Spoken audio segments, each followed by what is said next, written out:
मतलब अरुण जी से खबर आया है कि मतलब वो थोड़ा देर से जुड़ेंगे क्योंकि हम लोग के पुणे में बहुत बारिश हो रही है। तो हम लोग प्रोग्राम को मतलब एक आध मिनट में शुरू करेंगे।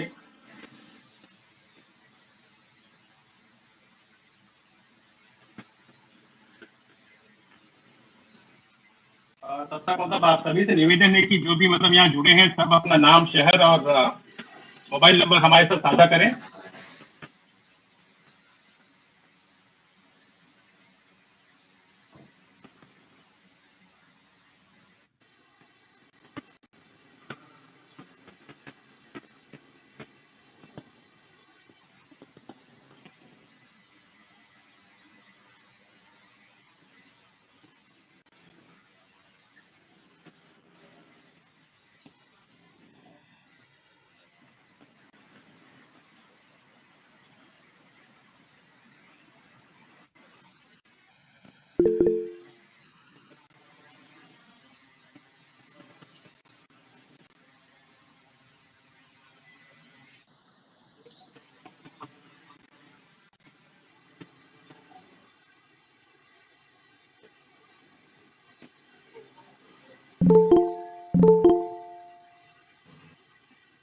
माधुरी जी नमस्कार।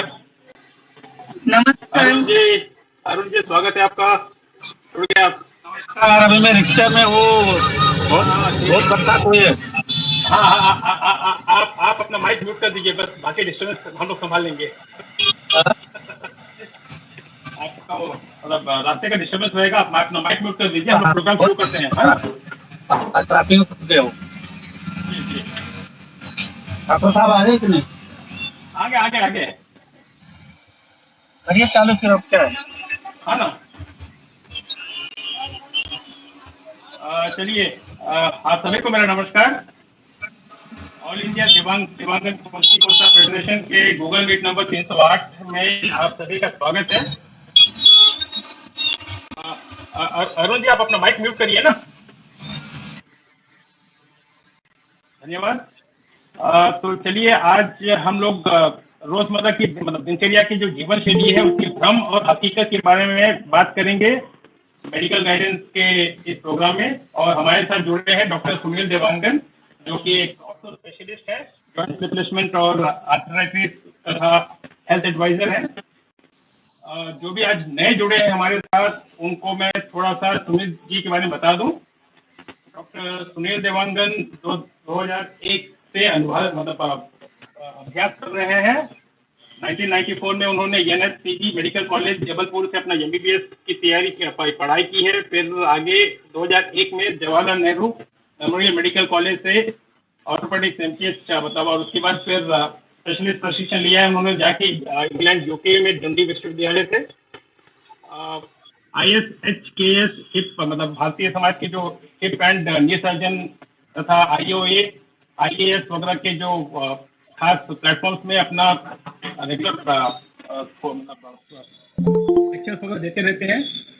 वर्तमान में वो छत्तीसगढ़ में एक super specialised joint replacement surgeon के रूप में मतलब सबसे आगे चल रहे हैं अभी, और काफी सारे ऑपरेशन का अनुभव है। सुनील जी आपका स्वागत है आज के इस प्रोग्राम में। एक आध कुछ मिस कर दिया होगा तो आप बता दीजिए।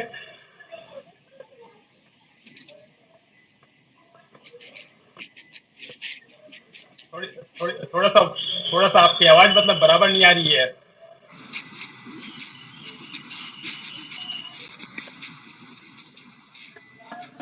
सुनील जी आपकी आवाज नहीं आ रही बराबर। बाकी लोग को सुनाई दे रहा है क्या ठीक से? नहीं, नहीं सुनाई दे रहा है। हाँ नहीं मतलब एक बार वापस रिकनेक्ट करिए आप, नहीं तो।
सुनील जी आवाज नहीं आ रही है आपकी अभी भी।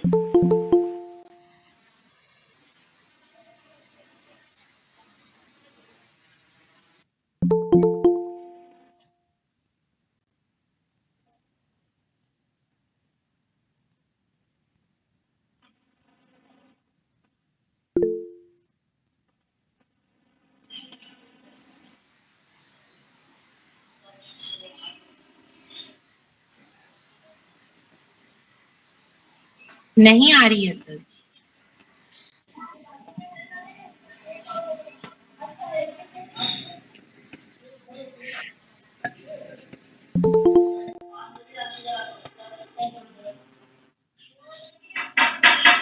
दिलीप जी स्वागत है आपका।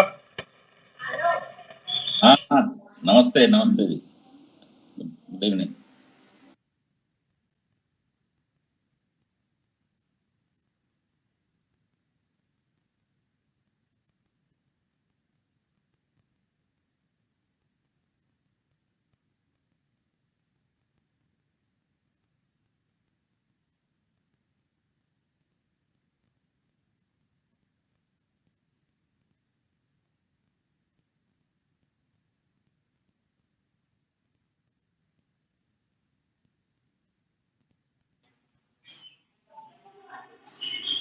सभी को नमस्कार।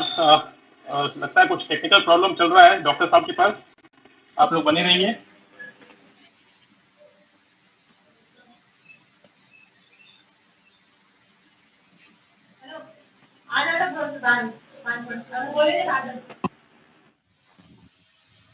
हेलो सुनील जी, अभी भी आवाज नहीं आ रही आपकी।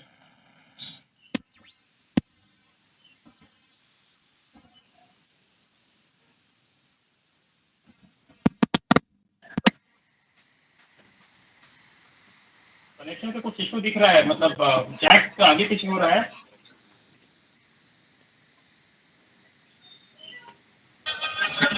चलिए लोकेश जी वीना जी को बुलाइए, तब तक मतलब बात करते हैं। चलिए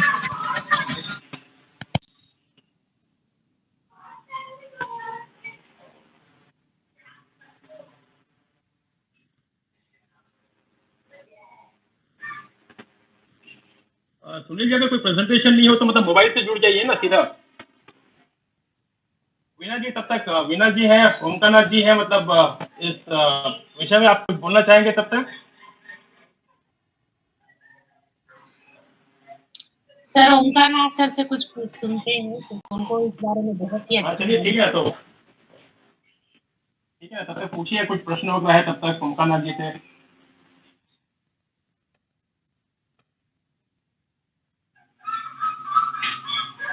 अभी एक ओमकानाथ बात जी। कि सुनील सर के थ्रू हमारी जो सासू माँ है उनका सर्जरी हो गया है सक्सेसफुली, एक पैर का। ओके, एक पैर का हुआ है अभी, दोनों पैर का करवाना है क्या? और सेकंड का भी होगा 1-2 दिन में। अभी देखते हैं किस दिन होता है। मैं माँ पूरी रिकवर एक पैर से हो जाएगी तो अभी ही कराना है, मतलब विदिन 1 वीक हो जाएगा। तो अभी तो सर से मेरा डेली मतलब मिलना हो रहा है, सर से बातें भी मेरी हो रही है सुनील सर से। तो वंडरफुल, बहुत अच्छा रहा वंडरफुल। तो अपना 1-2 दिन में ही चल अपना एक्सपीरियंस शेयर कर सकते हैं तब तक आप। वही बोल रही थी कि सासू माँ का एक था 15 ईयर से वो इस पेन पे थी, बट उन्होंने कभी भी सोचा नहीं था कराने का। जब से सुनील सर यहाँ पर आए थे ऑनलाइन कंसल्टेंसी में, तभी मेरा फर्स्ट टाइम उनसे हुआ था इंटरेक्शन। और उसके बाद मैंने सर से कुछ पूछा था तो सर ने बोला था कि मुझे पर्सनली सारा चीज भेजिए। देन मैं छत्तीसगढ़ गई तो डायरेक्ट मैं उनसे मिलने ही चली गई सासू माँ को लेके। तो उन्होंने बताया कि इतना पेन पे आप कैसे रह रहे हैं, आपको थोड़ा सा इनिशिएटिव लेना चाहिए। और उसके बाद फिर मैंने भी समझाया सासू माँ को। उन्होंने एक मन में मिथ बैठा लिया था कि नहीं सक्सेस होते नहीं है, कोई रिकवरी नहीं होती है, सारे सक्सेस नहीं होते हैं। ये मतलब उनके मिथ था। जब से मेरी शादी हुई है तब से मतलब मैं उनको देख रही थी पेन पे, बट जब उन्होंने बोल दिया या वो जहाँ भी जाती वहां भी सिर्फ पेन किलर दे देते थे, उनको लगता था कि ठीक है हो जाएगा, मैनेज हो जाएगा, वो झेल रही थी। बट अभी थोड़ा सा बात और बढ़ गया था, उनका वो जो प्रॉब्लम था नी का वो कमर पे भी चला गया था। और सुनील सर ने बिना देखे वो समझ गए थे उनके चलने की स्टाइल से कि ऐसा प्रॉब्लम है, आपको कमर में कुछ है। तो उन्होंने ऐसा तो हमको कभी अच्छे से खुल के बताया नहीं, बट फिर उन्होंने बोला कि एक्सरे पे आपको दिखाते हैं करके। फिर एक्सरे हुआ तो पता चला, सुनील सर बोल देते मैंने पहले ही बताया था कि आपको ये प्रॉब्लम होगी, बट आप बता नहीं रही हैं अच्छे से। फिर सासू ने बताया हाँ कि हो रहा था, बट मैं इतना मतलब नेग्लेक्ट कर रही थी। तो यहाँ पर मेरा ये कहने का मतलब है कि हम कोई चीजें को ज्यादा नेग्लेक्ट ना करें। देखिए अगर 10-15 साल पहले अगर अपनी सासू माँ ने किया होता तो इतना पेन उनको नहीं झेलना पड़ता। और साथ ही साथ इस बात ये भी है ना कि उस समय हमारी बॉन्ड डेंसिटी भी हाई रहती है, तो उस समय अगर कराने से ज्यादा सक्सेसफुल होता, अभी भी सक्सेसफुल हुआ है। बट मेरा यही कहने का मतलब है कि जब भी हमारे पास कोई भी प्रॉब्लम आती है उसकी जड़ तक पहुंचना जरूरी है, सही कंसल्टेंसी लेनी जरूरी है। हम लोग क्या होता है, जैसे सुनील सर भी बोलते हैं पहले के सेशन में भी, कि हम लोग उसको इतना बढ़ा देते हैं उसके बाद जाते हैं। अगर हमें फर्स्ट स्टेज में सेकंड स्टेज में कोई भी प्रॉब्लम अगर समझ में आती है तो इजिली उसको मेडिसिन से क्योर किया जा सकता है, बट हम वो करते नहीं है। तो वो सारी चीजें हम लोग को करनी चाहिए, चाहे कोई भी पेन हो। आजकल हर पेन हो रहा है, अगर आपको बीपी है, अगर आपको शुगर है, तो अगर स्टार्टिंग लेवल पे समझ में आ जाएगा तो हम लोग बहुत से टेक्निक से उसको क्योर कर सकते हैं, अपने खान पान पे चेंजेस करके या कुछ भी चीज करके या आयुर्वेदिक यूज करके या होम्योपैथिक कुछ भी। बट हम क्या करते हैं कि उसको इग्नोर मारते हैं कि नहीं ठीक हो जाएगा, फिर हम लोग को मेडिसिन स्टार्ट हो जाती है, उसके बाद वो लाइफ टाइम कभी बंद नहीं होती। तो इसके लिए कुछ भी चीजें आती है, थोड़ी भी प्रॉब्लम आती है बॉडी में, तो उसको थोड़ा सिंसियरली लीजिए, क्योंकि हमारे मन में एक मिथ बैठा हुआ है कि ठीक है प्रॉब्लम आई है, वो अभी तो हम बेयर कर ले रहे हैं, धीरे धीरे वो बढ़ते जाता है, फिर अनबेयरेबल हो जाता है। जब वो स्टेज 3 स्टेज 4 पे चला जाता है, उसके बाद उनको समझ में आता है, उसके बाद हम डॉक्टर के पास जाते हैं। तो सेम केस हमारे साथ भी हुआ। अगर वो फर्स्ट स्टेज में ही हमने अगर अच्छी कंसल्टेंसी दिखा दी होती तो आज ये बात नहीं आती। और सर आप लोग किसी को कोई भी पूछना है हेल्थ से रिलेटेड तो आप पूछ सकते हैं। ओंकारनाथ जी तो मतलब निकल चुके हैं, मतलब नहीं है अभी प्रोग्राम में। तो आप जिसको भी मतलब कुछ हेल्थ रिलेटेड कुछ भी क्वेश्चन है ना, तो हमारे साथ डॉक्टर माधुरी जी भी है, वसंत जी भी है शायद। तो अभी आपने वसंत जी नहीं जुड़े, हाँ वसंत जी भी है, तो कुछ भी अगर है, वीना जी भी है, तो कोई भी प्रश्न है तो आप पूछिए तब तक, जब तक डॉक्टर साहब जुड़ते हैं।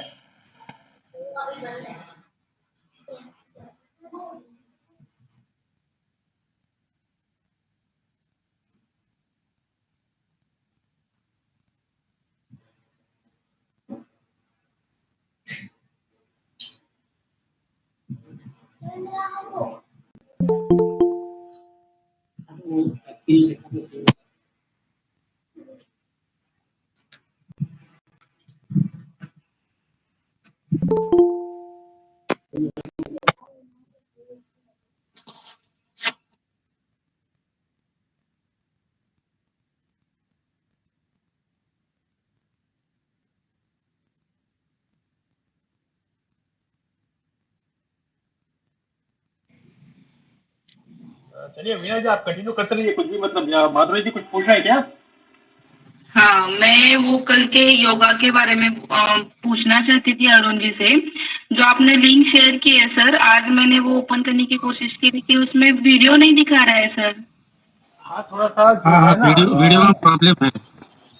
वीडियो का जो है ना थोड़ा टेक्निकल प्रॉब्लम है। अभी हम लोग उसको मतलब चेक कर रहे हैं, मतलब अभी क्या है, कुछ ऑफिशियल पेड साइट कुछ लेना पड़ेगा हमें।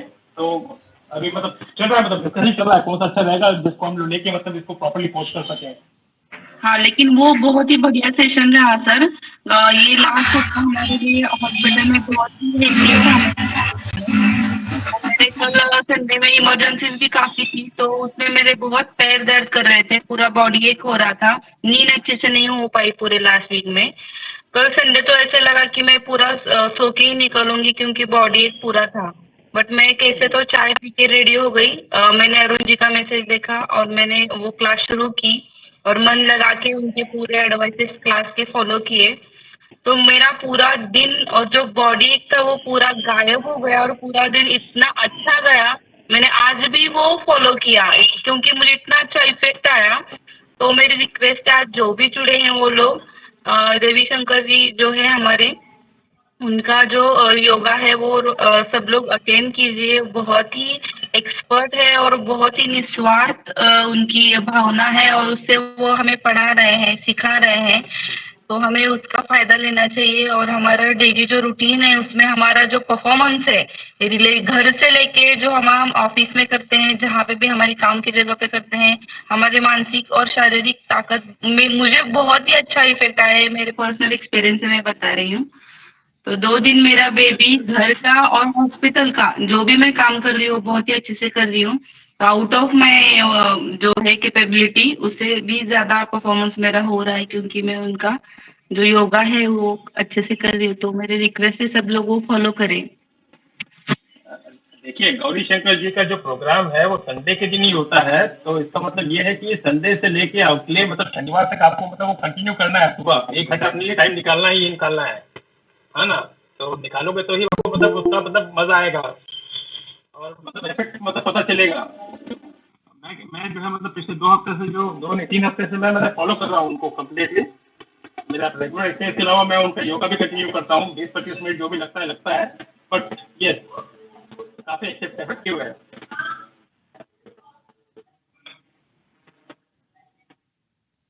चलिए मैं थोड़ा सा डिस्कनेक्ट होता हूँ, मैं सुनील जी से संध्या जी, आप कुछ बोलना चाहेंगे?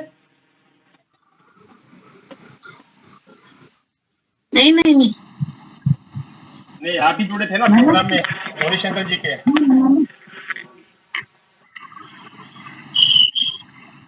लोकेश जी आप एक बार कनेक्ट कीजिए, देखते हैं सर के साथ क्या। हाँ, तब तक आप कुछ बोलते रहिए इस विषय में, ठीक है ना? मैं थोड़ा डिस्कनेक्ट करना पड़ेगा मुझे फोन।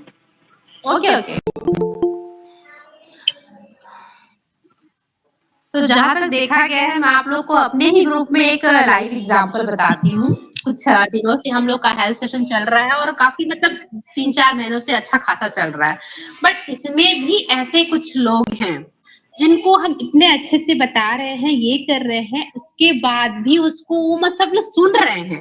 तो मेरा कहने का ये मतलब है कि सब सुनते हैं, उसके बाद भी यहाँ पर बहुत लोग हैं जो उसको अप्लाई नहीं कर पा रहे हैं प्रॉपर तरीके से। मैं नाम नहीं लूंगी उनका, बट उनका पर्सनली एक मैसेज आया था, उन्होंने अपना जो एक डाइट रूटीन मुझे बताया था।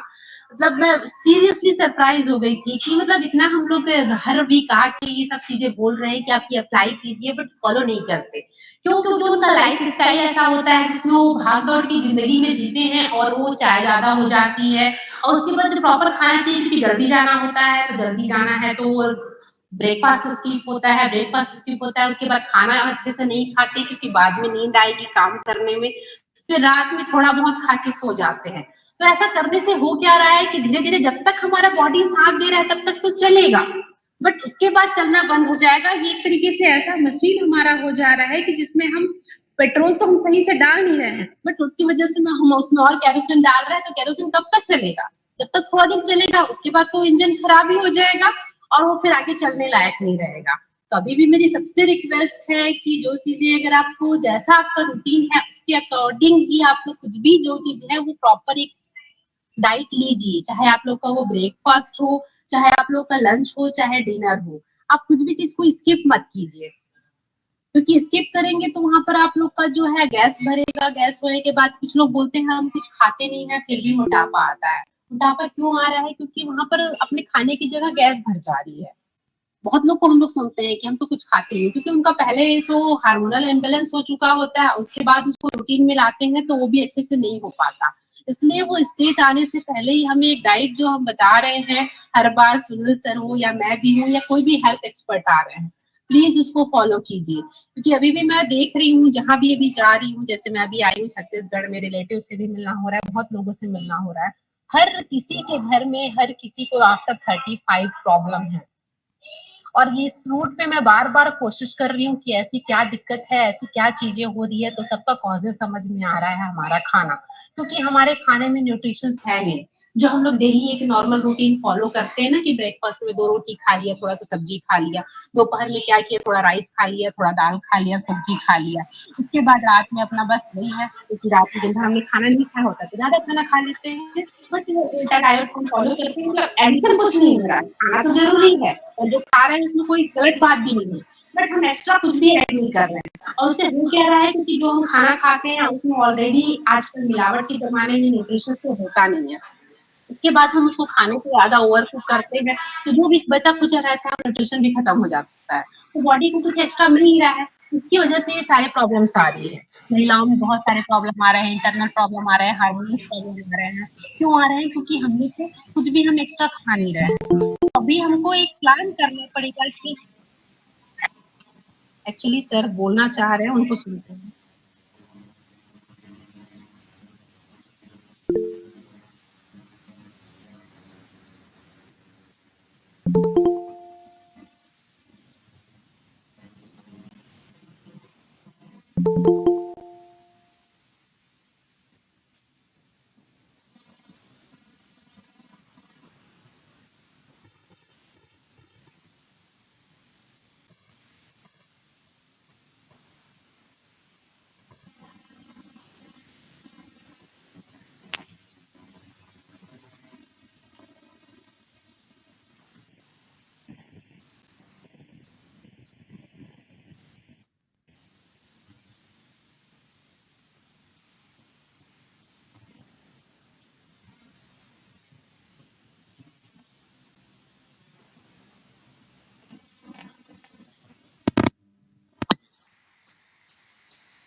वॉइस का क्या है? अब आ रही है आवाज?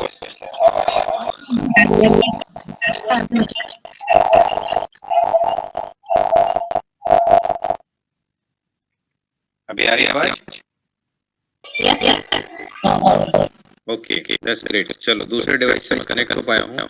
अभी इसमें थोड़ा सा ट्विस्ट ऐसा होगा कि मेरा जो स्क्रीन शेयर है उसको मैं वीडियो पे फोकस करता हूँ, then it will be good so that I can present something here. मैं थोड़ा सा अरेंजमेंट चेंज करता हूँ। So my screen is here although that's good. चलिए, so sorry for the interruption and delay, issues थे, we are helpless। और last जो हमने लिया हुआ था myths and facts about भोजन और स्वास्थ्य के बारे में, जो भी हमारी भ्रांतियां हैं और जो भी हमारे क्वेरीज थी, हम उसको थोड़ा सा मेडिकल टर्मिनोलॉजी में समझने की कोशिश कर रहे थे। यहाँ पे मोर और लेस जो भी लाइंस हैं, मैं पहले भी जो प्रेजेंट किया उसमें केवल लिखा हुआ है एक लाइन, और इसको क्या मैं कैमरे से कैप्चर कर रहा हूँ इसमें। तो हो सकता है मैं कैमरे से कैप्चर ना करके अपने आप को डायरेक्टली प्रेजेंट करता हूँ, तो आप मेरे को सीधा देख पाएंगे और जो भी चीजें आएंगी मैं इसके साथ में डिस्कस करता हूँ। तो लास्ट टाइम हम लोग जहाँ तक थे, मैं वहां तक पहुंच जाऊँ आपका। ये कवर कर लिया था हमने, ये सारा कवर कर लिया था। आटे का biscuit, brown bread, multivitamin, dry fruits, dairy product, सर्दियों में दूध नहीं पीना, चॉकलेट से मुहासे, शाकाहारी होने से दुबले और स्वस्थ, खड़े खड़े पानी पीने से घुटने खराब होना, और बासी भोजन बुखार के दौरान। हाँ, that was the last point. बुखार के दौरान स्नान नहीं करना चाहिए। हम यहाँ तक। So again I am checking, आवाज मेरी क्लियर है? Please confirm me. अभी आई थिंक कोई प्रॉब्लम नहीं है। क्लियर है। Very good. तो मैं इसको अभी यहीं से कंटिन्यू करता हूँ। So the next point was, हमें डेली जो है 10,000 स्टेप्स वॉक करना चाहिए। देखिए, इसको हम यदि कंसेप्चुअलाइज करें तो जैसे कहते हैं कि 10,000 कदम का मतलब लगभग आप यदि देखेंगे ना, तो 10,000 जो स्टेप्स हैं वो 1 से सवा घंटे के आसपास में कवर होता है यदि आप थोड़ी सी हाई स्पीड वॉकिंग करते हैं। और यदि आप हाई स्पीड वॉकिंग नहीं करते हैं तो वो लगभग 1.5 घंटे में कवर होता है। तो इसका मतलब यही है कि इसमें जब भी आप जो चेंजेस होते हैं, जैसे कि वॉकिंग को सबसे पहले तो बहुत सारे लोगों को कहना चाहिए कि एज एन एक्सरसाइज लेते हैं, तो मैं बिल्कुल इसके अगेंस्ट में रहूंगा, क्योंकि जो ह्यूमन बीइंग है, बनाया हुआ है, चौपाया से जो दोपाया बनाया गया है इंसान को, वो केवल इसी ग्राउंड में बनाया गया है कि हाथों का उपयोग प्रॉपर कर सकें और पैरों से चलेंगे।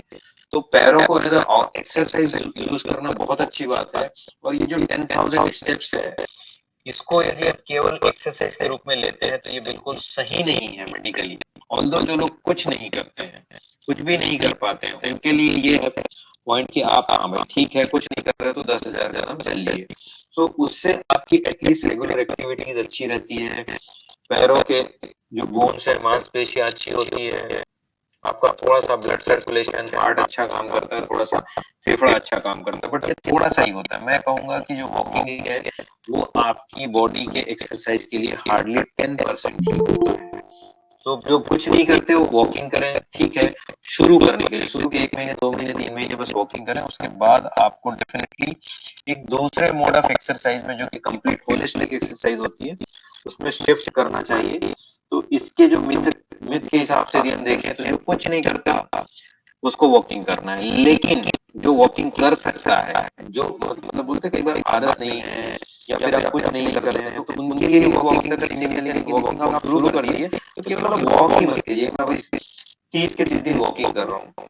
इसका मतलब सीधा है कि जो भी आप इसको दूसरे लैंग्वेज में हम समझेंगे, सपोज आप कोई भी खाना खाते हैं, बोले मैं केवल चावल खाऊंगा या मैं केवल दाल खाऊंगा या मैं केवल काजू किशमिश खाऊंगा या केवल फल खाऊंगा, तो इससे कंप्लीट जो होता है ना आपका जो होलिस्टिक कवरेज बॉडी का नहीं होता है। तो केवल वॉकिंग से पैर की मांसपेशियां सब होती है और उससे आप वेट लॉस थोड़ा सा कर सकते हैं, कैलोरी बर्न कर सकते हो, बट उसका आपको शरीर के दूसरे हिस्से में कोई एडवांटेज नहीं मिलता। जैसे बहुत ज्यादा वॉक करने वालों को देखिएगा नी पेन होता है, फटीग हो जाता है, मांसपेशियां जो है वो थकने लगती हैं। इसके साथ साथ कुछ दूसरी चीजें ऐसी होती है कि इसमें लोअर बैक में पेन शुरू होता है। आप देखेंगे बहुत सारे वॉक करने वालों को, जो लोग इसको फील नहीं कर पाते उनके लिए फील करना भी जरा मुश्किल है कि ये सही में क्या होता है। तो जो बॉडी का कंफर्ट है ना वो शरीर के सारे हिस्से को उपयोग करने के बाद हमें आएगा। तो 10% आप रखिए अपनी वॉकिंग को, इसके साथ आप yoga, power lifting, weight lifting, power yoga, jogging, cycling, इसके वेराइटीज में जाइए आप अपनी एज अपनी कैपेसिटी के हिसाब से। तो मिनिमम वॉकिंग करें, लेकिन walking is never a complete exercise. Just a question जी ये जो आपने 10,000 कदम बोले हैं वो अप्रोक्सीमेटली कितना किलोमीटर होता है, थोड़ा सा किलोमीटर वाइज यदि देखेंगे ना तो देखिए 1 किलोमीटर में लगभग आपको यदि एवरेज स्टेप्स लेते हैं तो 1200 से 1400 कदम होते हैं। तो this is an average 6 to 7 kilometres. 7 kilometre yes. हमको जाना नहीं नहीं नहीं, आप गलत सुन रहे हैं। मैंने समझाया कि केवल वॉकिंग करना is not a good exercise. जो लोग कुछ नहीं करते उनके लिए वॉक करना ठीक है। 10,000 स्टेप आप चल के देखिए, 1 घंटे में आप लगभग 7,000 से 7,500 एवरेज स्टेप ले पाते हैं। तो ये 10,000 करने के लिए आपको 1 घंटा 15 मिनट 1 घंटा 30 मिनट लगेगा, depending upon your speed and capacity. तो आप जो सोच रहे हैं वो ठीक नहीं है। मेरा कहने का मतलब है वॉकिंग करें, लेकिन केवल वॉकिंग नहीं करें।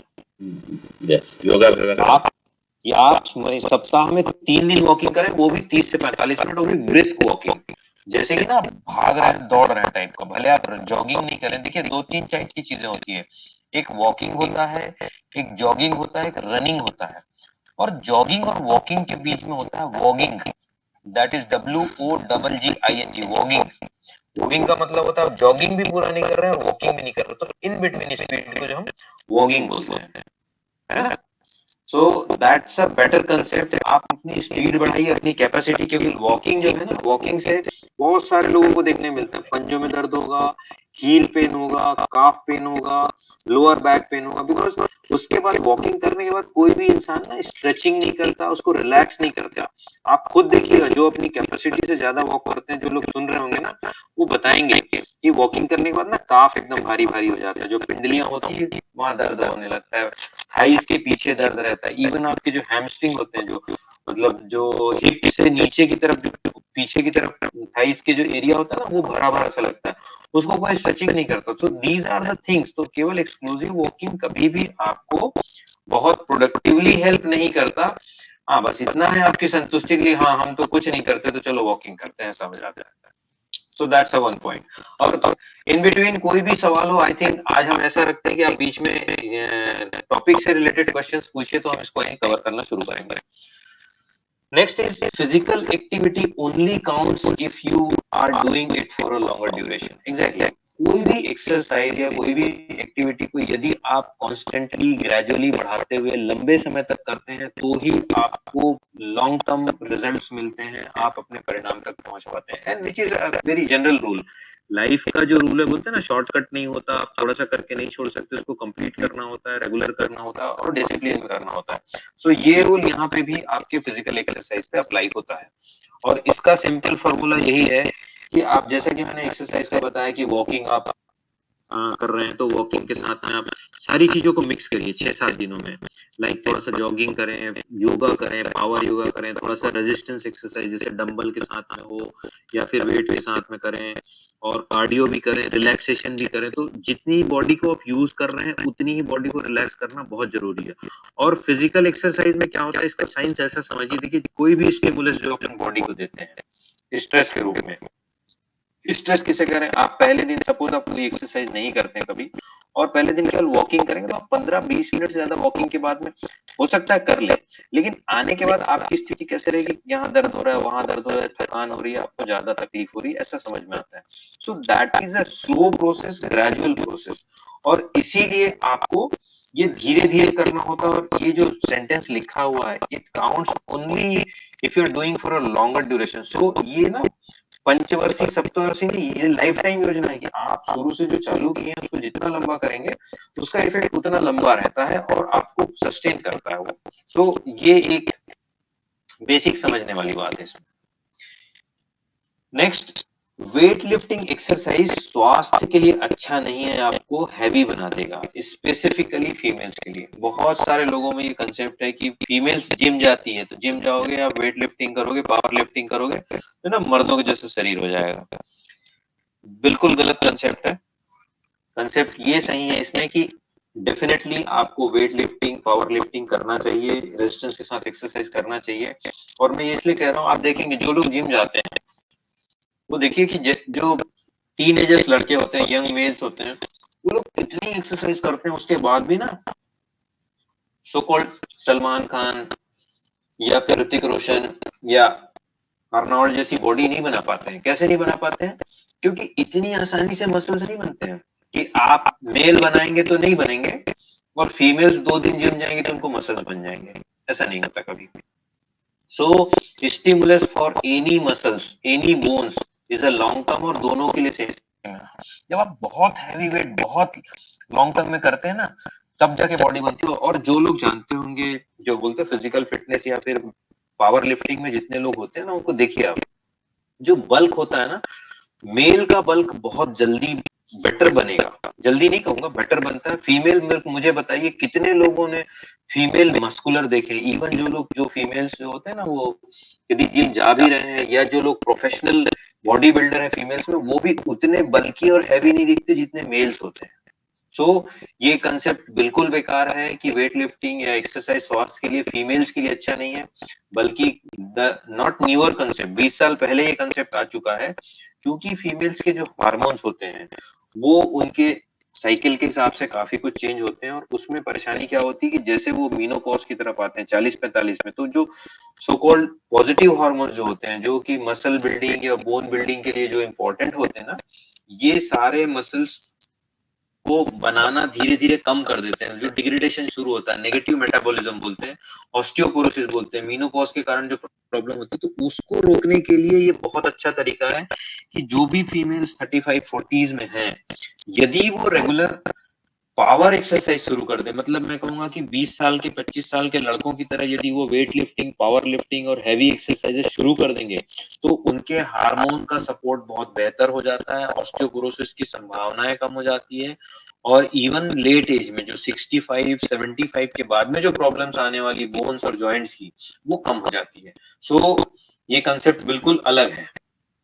सो माइंड इट की एक्सरसाइज जितनी फीमेल्स कर रही हैं उनको बिल्कुल पावर और वेट के साथ में करना चाहिए, और आप कोशिश करिए कि आप अपने एज, अपने हाइट, अपने वेट के हिसाब से अपने साइज के मेल्स को मैच करिए, उनको compete करिए। So start doing all females, group में जितने लोग फीमेल्स जुड़े हैं उनके लिए भी, और दूसरा जितने मेल्स जुड़े हैं वो अपने घर के सारे फीमेल्स को मोटिवेट कीजिए कल से कि वेट के साथ में एक्सरसाइज करना शुरू करें, खासकर शोल्डर है, चेस्ट है, लोअर बैक है, थाइज है और हिप्स की। और उसके बाद आप देखिएगा आपका जो ओवरऑल जनरल वेलबींग है वो कितना बढ़िया बढ़िया और चेंज होता है। हेल्दी रहने के लिए मिनिमम एक्सरसाइज लिमिट है वो 30 मिनट्स एग्जैक्टली। ये बिल्कुल सही है, बिल्कुल कॉन्सेंट्रेट लेकिन वो 30 मिनट्स की चीज जो ब्रेक होता है, जो रेस्ट पीरियड होता है, मिनिमम आइडियली 1 से 1.5 मिनट के बीच में आपको 15 से 20 सेकंड का ब्रेक लेना होता है, उससे लंबा ब्रेक लेना है। तो इफेक्टिवली 30 मिनट की एक्सरसाइज आपको बहुत इम्पोर्टेंट सिंपल फॉर्मूला से रख सकते हैं 100 माइनस आपकी एज, बस इतने प्राइवेट है 20 साल का 30 साल का 40 50 साल का, यदि 50 साल का अगर व्यक्ति है और उसके लिए क्या फॉर्मूला आप 100 माइनस फिक्स कर सकते हैं 50।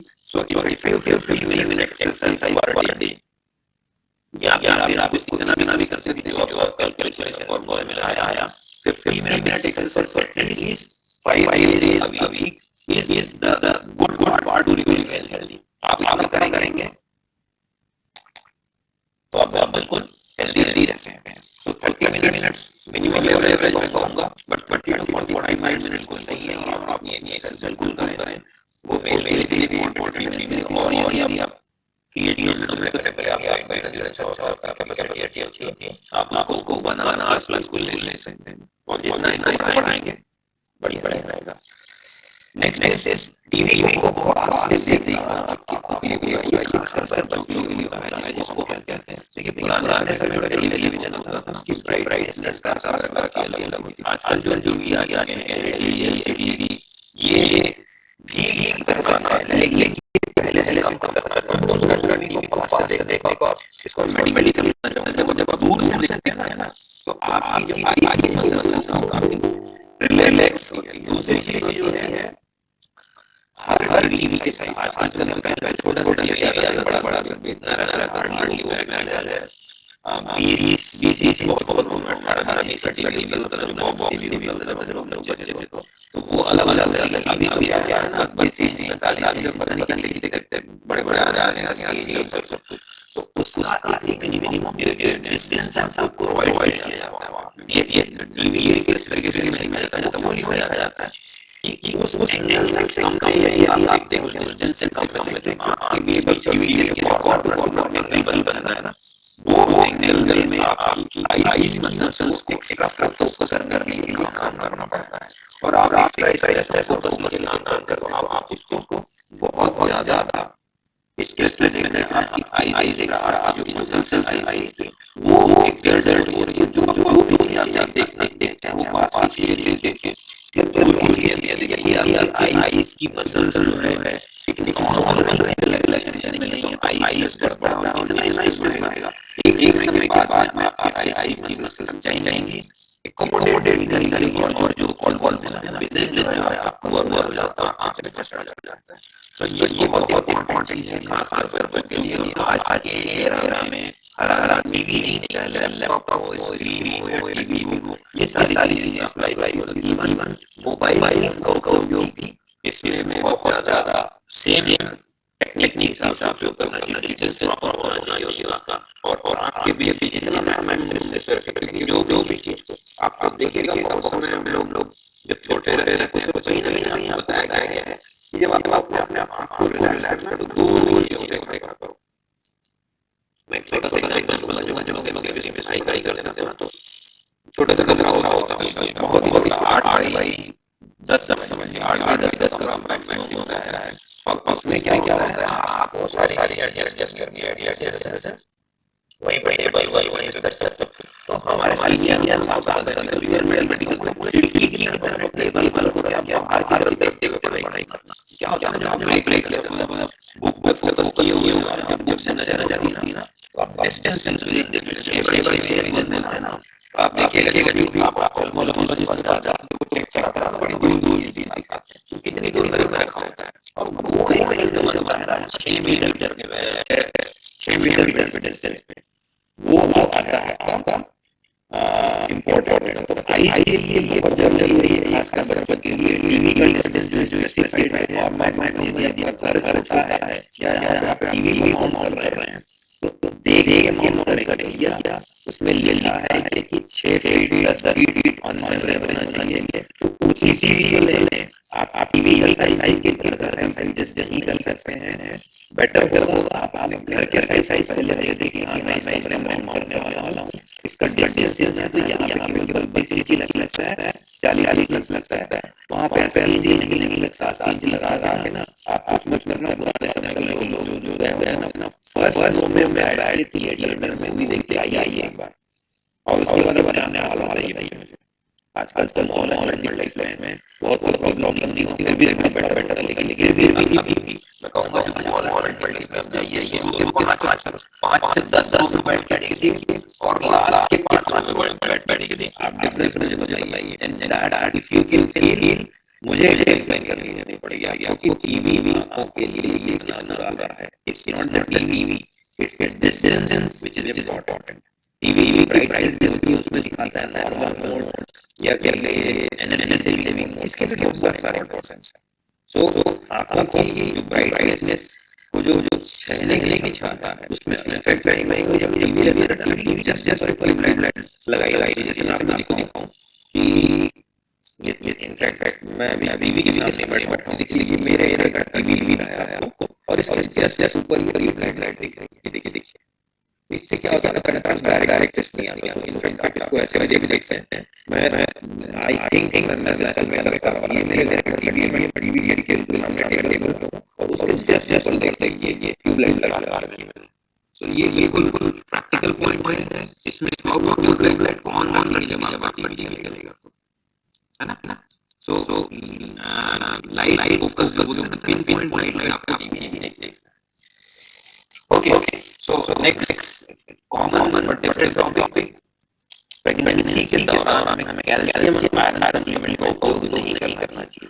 बहुत सारे लोग हैं ना कि अनपढ़ लोग हैं या जानकारी नहीं है, अवेयरनेस नहीं है, गाँव देहात में देखा जैसे प्रेगनेंसी के दौरान कैल्शियम आयरन लेना चाहिए, उससे फलाव हो जाए, उससे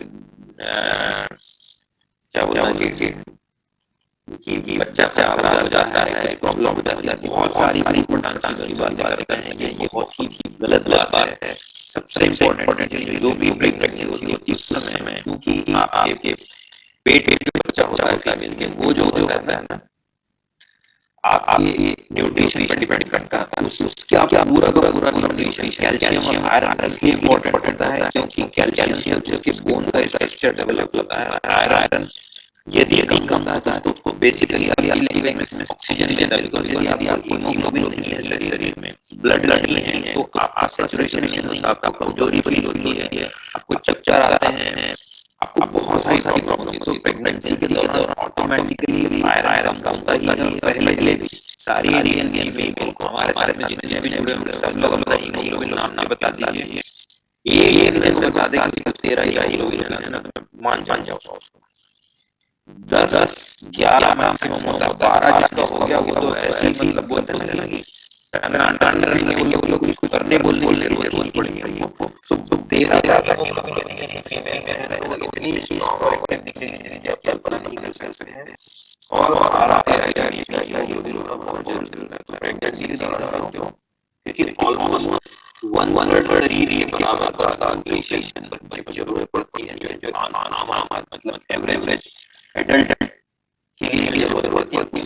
तो कैल्शियम और आयरन का कंटिन्यूअस उपयोग अंडर मेडिकल सुपरविजन और अंडर ऑप्टिमल कंडीशन करना बहुत जरूरी है।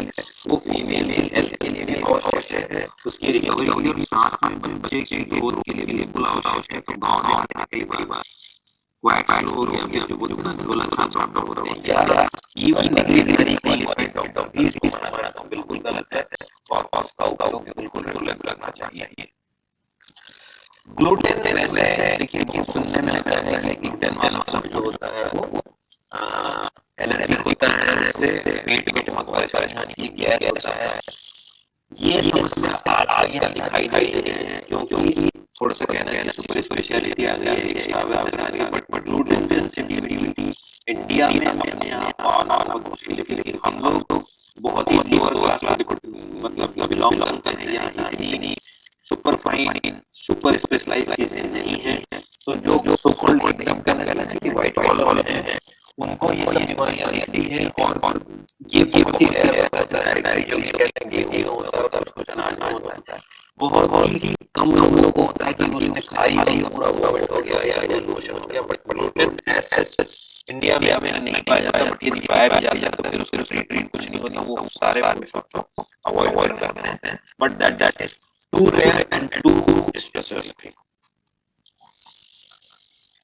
भोजन के बाद चूर्ण खाना, त्रिफला खाना, मैं किसी का प्रमोशन नहीं कर त्रिफला लाया, बट बहुत कॉमनली देखा गया कि जो लोग 35-40 के बाद होते हैं, सबके घर में सौंफ या लौंग इलायची वाले वो ना हो, ये त्रिफला वाला का चूर्ण सबके घर में पड़ा होता है, और 2 चम्मच में तो लेते हैं, तब मेरा पेट साफ होता है।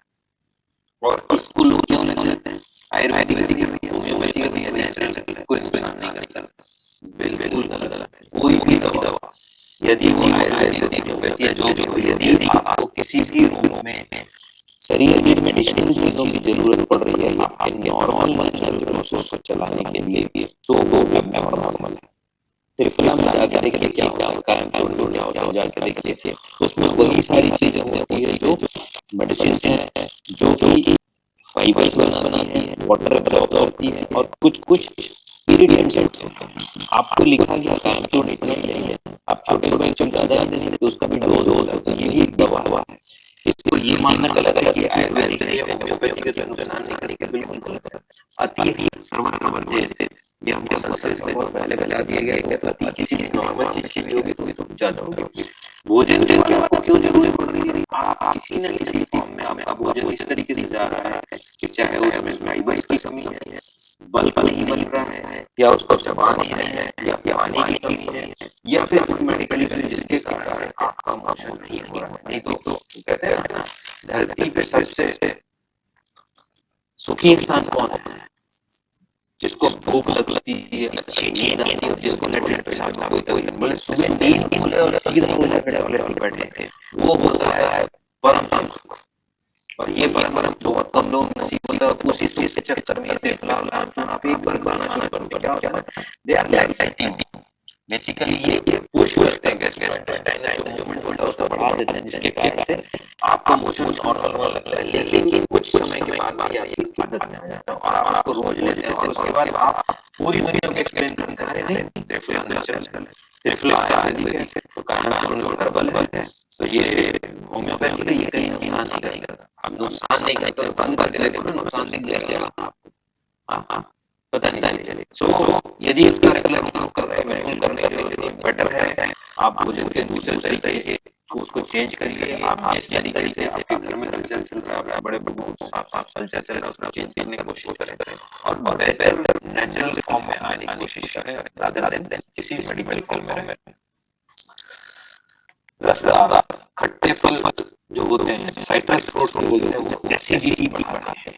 ये बहुत इसका कारण है। देखिए एसिडिटी और गैस के लिए मैं आपको साफ कहूंगा, पेट में जो भी एसिडिटी और गैस बनती है वो तभी बनेगी जब आपका जो फूड है वो बैलेंस नहीं होगा किसी भी फॉर्म में, चाहे तीखे में, चाहे क्वांटिटी में, चाहे मसालों में, और या फिर देखिए बहुत नॉर्मल जो पेट की जो एसिडिटी होती है उससे ऊपर नहीं होती। ऑल्दो पेट के अंदर का जो एसिड वो इतना ज्यादा होता है कि यदि उसके अंदर कोई मेटल पे डाल देंगे ना तो वो पिघल जाएगा। जो इंजीनियरिंग पढ़े, जो फिजिक्स सॉरी केमिस्ट्री जो जानते हैं वो जानते होंगे, अम्ल राज करके हमने पढ़ा था, जो नाइट्रिक एसिड और हाइड्रोक्लोरिक एसिड का कॉम्बिनेशन होता है, उसमें सोना लो कोई भी डाल सब पिघल जाता है।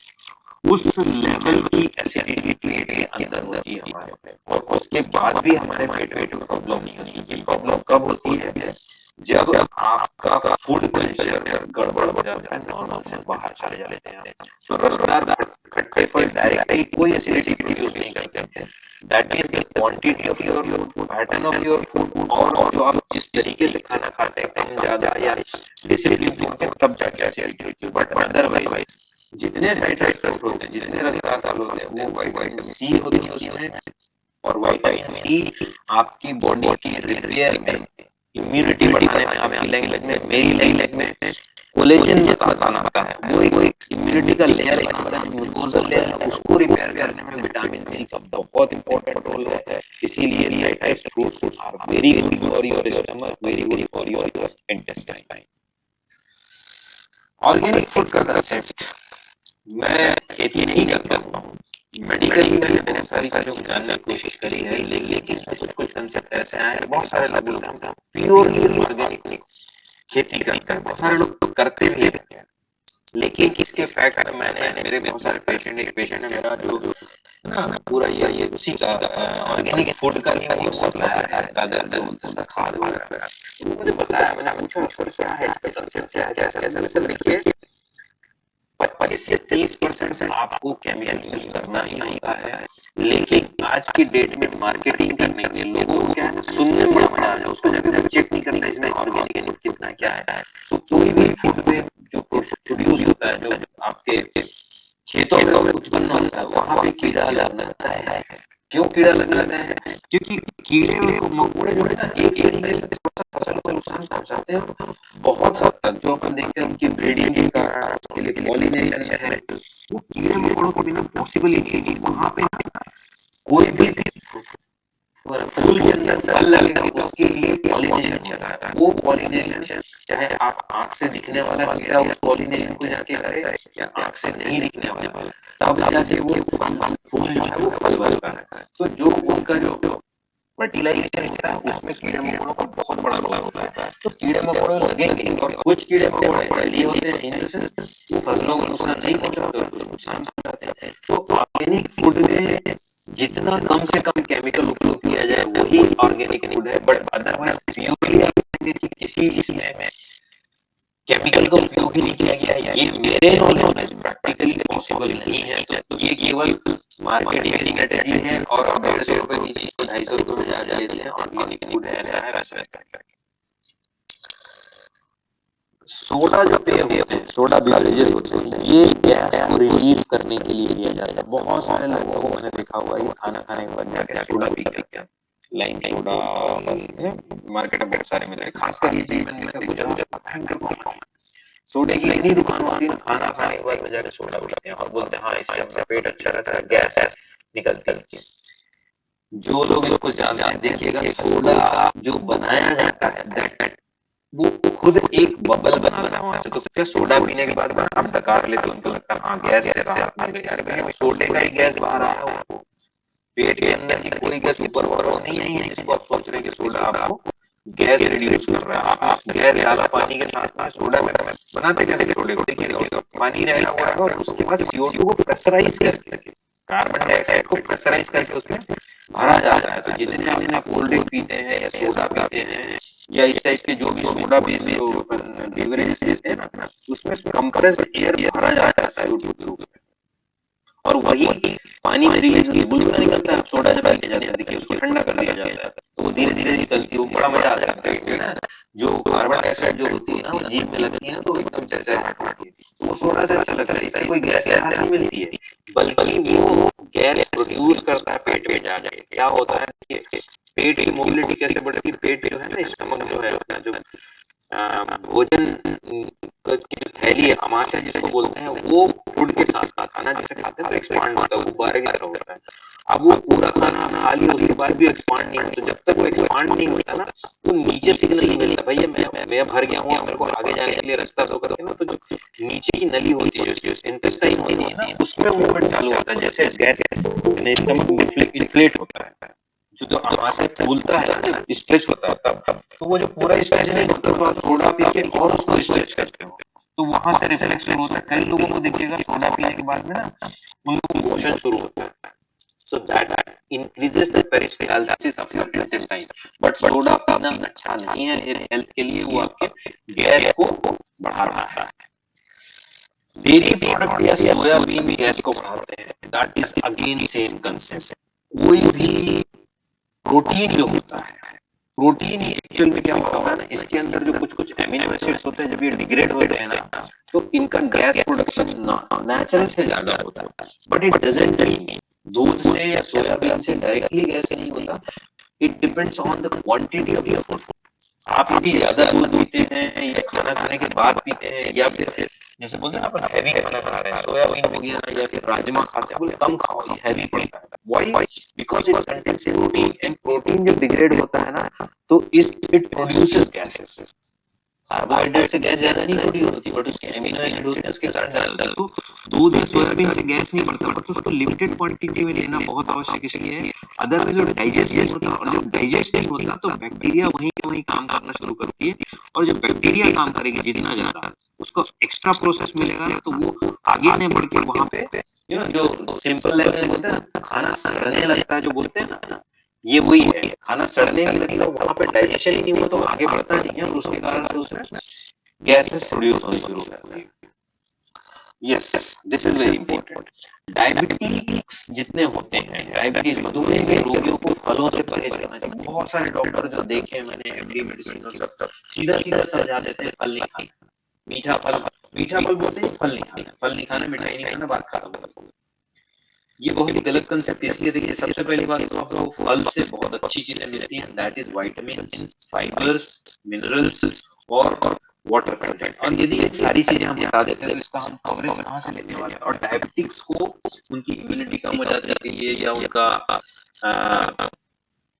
रेजिस्टेंस कम हो जाता है, इसके कारण से प्रॉब्लम होती है। और इसको हर पेशेंट को ये समझाने की बजाय कि केला कैसे खाना है, आम कैसे खाना है, सीताफल नहीं खाना चाहिए या गन्ना नहीं खाना चाहिए, समझाने के बजाय सीधा और एक लाइन में मना कर देते हैं फल नहीं खाना चाहिए, और जो कि बिल्कुल गलत है। मैं आपको साफ बता दूं, आप सारे फलों का उपयोग लिमिटेड में बहुत अच्छे से कर सकते हैं। बहुत पके हुए मीठे फलों का उपयोग डायबिटिक पेशेंट को नहीं करना चाहिए, जैसे बहुत पका हुआ पपीता, बहुत पका हुआ केला, बहुत पका हुआ आम। ज्यादा कच्चे तरफ से फलों का उपयोग करें, जैसे केला है थोड़ा कच्चे रूप में खाइए, कच्चे रूप में जिसको चबा सकते हैं, एकदम कच्चा तो कसैला लगता है। पपीता है जो एकदम बहुत पकने के बाद मीठा हो जाता है, तो थोड़ा सा ऑरेंज कलर में, बहुत ही सिंदूरी कलर में हो जाए, उसको खाएंगे तो वो बहुत मीठा हो जाता है, वो एकदम मुंह में डालती घुल जाता है, वो नहीं, आपको पपीता भी चबाना पड़े ऐसा। एप्पल खा सकते हैं, सीताफल में नहीं कहूंगा क्योंकि उसमें से बहुत फ्री शुगर होता है। आम बिल्कुल खा सकते हैं। सो क्वांटिटी बहुत इंपॉर्टेंट है फलों की, और आप उसे बिल्कुल ले सकते हैं। डायबिटिक्स में ये रिस्ट्रिक्शन नहीं होता। डायबिटिक्स में जो रिस्ट्रिक्शन होता है वो होता है आपका total calorie restriction is important rather than type of fruits. Type of fruits में इतना ही जिसमें बहुत फ्री शुगर होते हैं वो नहीं लेना है। आर्थराइटिस पेशेंट को भी फलों से परहेज करना चाहिए, सेम कंसेप्ट है। जितने आयुर्वेदिक, होम्योपैथिक और बाकी के डॉक्टर्स हैं, इवन एलोपैथिक्स मैंने देखा है कि आप खट्टा मत खाइए, फल मत खाइए करके मना कर देते हैं। सरासर बेवकूफी है साहब। इसलिए बेवकूफी है, आर्थराइटिस पेशेंट की भी इम्यूनिटी डाउन होती है, उनकी बोन क्वालिटी, उनके फाइबर्स, उनका पूरा सिस्टम गड़बड़ होता है। स्पेसिफिकली जैसे जो सिस्टेमिक आर्थराइटिस है, जैसे रूमेटॉइड आर्थराइटिस है, एंकिलोजिंग स्पॉन्डिलाइटिस है, इसमें ये न्यूट्रिशन आपका बहुत कॉम्प्रोमाइज होता है। और आप फ्रूट्स नहीं लेते हैं तो उसके कारण से और कॉम्प्रोमाइज होता है। खासकर फ्रूट्स को इसलिए मना कर दिया जाता है ये सोचने की जितने खट्टे होते हैं ना फल, वो नुकसान पहुंचाते हैं। बिल्कुल नहीं। विटामिन सी, खट्टा मतलब vitamin C, that is very good for arthritis patient, very good for even normal healthy people। जैसे आपको एग्जांपल दूं मैं, अनानास, पाइनएप्पल जो हम बोलते हैं खट्टा, उसके अंदर इतनी अच्छी इंफ्लेमेटरी प्रॉपर्टीज होती है, यदि आप रोज खाएंगे ना तो छोटी मोटी सर्दियां, सोरनेस, इन्फ्लेमेशन आपकी खत्म हो जाती है। उसके अंदर एक ऐसा एलिमेंट पाया जाता है जो कि चोट लगने के बाद जो सो-कॉल्ड हम लोग काइमोरल फ्लूइड करके एक मेडिसिन बोलते हैं, वो उसके बराबर काम करती है। तो आर्थराइटिस पेशेंट को भी बिल्कुल फल खाना चाहिए और 100% खाना चाहिए, कोई परहेज नहीं है उसमें। सेम क्वेश्चन, दूध और दही का परहेज करना चाहिए आर्थराइटिस को? बिल्कुल नहीं करना चाहिए। दूध और दही का डायरेक्टली संबंध प्रोटीन से है, कैल्शियम से है, उसके अंदर मिनरल से है। इसको बिल्कुल लेना चाहिए क्योंकि प्रोटीन, मिनरल्स, विटामिन और जो कहना चाहिए कैल्शियम है, ये सारी चीजें आपके बोन्स, मसल्स, जॉइंट्स और मोबिलिटी के लिए बहुत इंपॉर्टेंट है। आप डायरेक्टली या इनडायरेक्टली इसको नहीं लेते हैं तो आप आर्थराइटिस में ऐसे ही आपकी हड्डियां कमजोर होती है, इसके कारण से आप बहुत ज्यादा कमजोर और परेशान हो जाते हैं। सर एक क्वेश्चन है, almost we are at the end of now. थोड़ा लंबा हो गया है बट टॉपिक ऑलमोस्ट कवर हो गया, खत्म हो चुका है ये।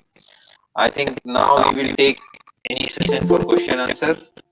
किसी का पर्सनल क्वेश्चन हो वो भी बिल्कुल ले सकते हैं, और डायरेक्टली इनडायरेक्टली यदि इससे रिलेशन हो तो आप वो भी बिल्कुल हमसे पूछ सकते हैं।